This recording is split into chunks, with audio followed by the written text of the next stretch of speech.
In the year 1625, an Italian nobleman named Pietro della Valle went on a tour of the Middle East. Della Valle was a prolific traveler. He journeyed around Asia, North Africa, and even India. He married an Assyrian Christian princess in Damascus, and now the two of them traveled together, journeying by horseback and camel, accompanied by local guides. At this time, travel in this region couldn't have been more dangerous. The Ottoman and Persian empires were at war, fighting over who would rule in Baghdad, and meanwhile, local bandits took advantage of the chaos to prey on travelers. In those days, lions even roamed in these hills. Due to these various dangers, Della Valle's guides were constantly on edge.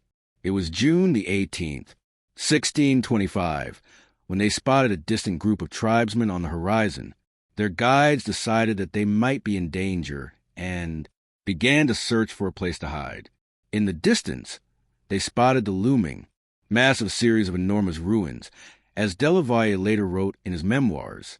Being suspicious to some Arabian vagrants or vagabonds, for more security we removed a mile further and took up our station under a little hill near some ruins of buildings which we saw from far away. Della Valle's group stayed in those ruins for several nights while their guides negotiated with the local ruler, asking for safe passage. During the day, under the baking Iraqi sun, Della Valle passes time by walking among those monumental ruins. Our removal hence being still deferred, I went in the forenoon to take a more diligent view of the ruins of the above said ancient building. What it had been, I could not understand, but I had found it to have been built with very good bricks, most of which were stamped with certain unknown letters which appeared very ancient. I observed that they had been cemented, together not with lime, but with bitumen or pitch. Della Valle was fascinated by the broken fragments of writing that littered the ground of this ruined place.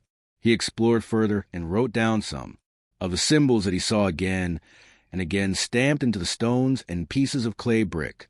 Surveying the ruins again, I found on the ground some pieces of black marble, hard and fine, engraven, with the same letters as the bricks, which seemed to me to be a kind of seal. Amongst other symbols which I discovered in that short time, two I found in many places. One was like a pyramid, and the other resembled a star of 8 points. Della Valle and his wife didn't know it, but they had stumbled across the ruins of Ur, a city that had formed the center of one of mankind's first civilizations.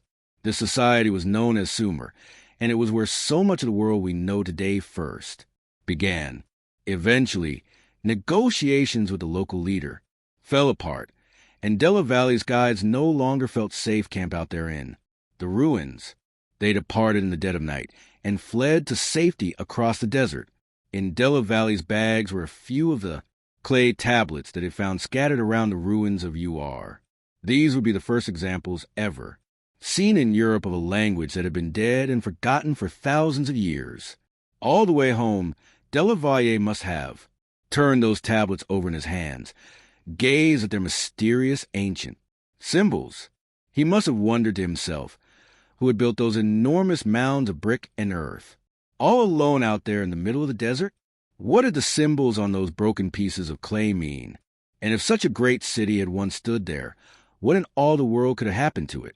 My name's Paul Cooper, and you're listening to the Fall of Civilizations podcast. Each episode, I look at a civilization of the past that rose to glory and then collapsed into the ashes of history. I want to ask, what did they have in common? What led to their fall? And what did it feel like to be a person alive at the time who witnessed the end of their world? In this episode, I want to go back to the very beginning and look at a society that is one of the candidates for the first ever technological human civilization.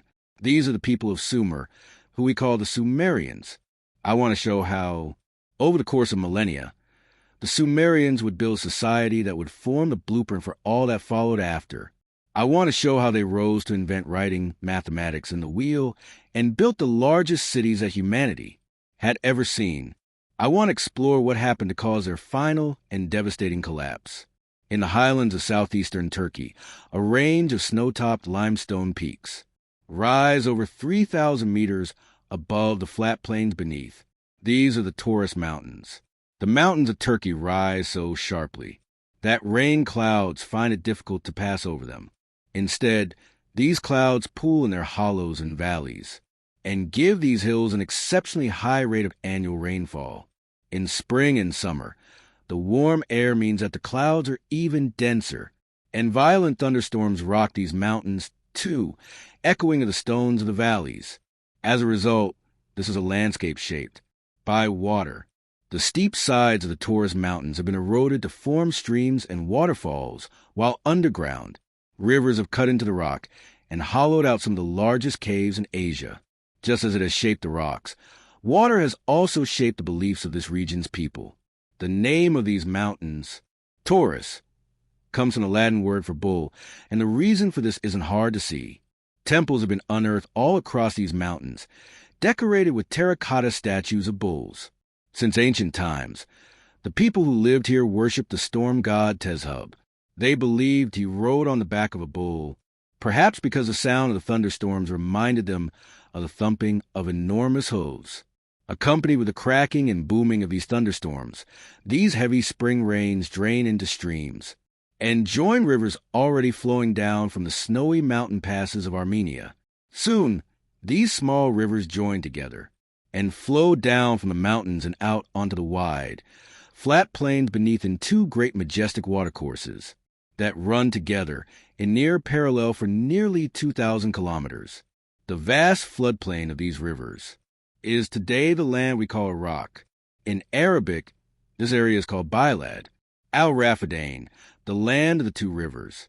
In the West, it has been known since ancient times by its Greek name, combining the words mesos or middle and potamus, or river.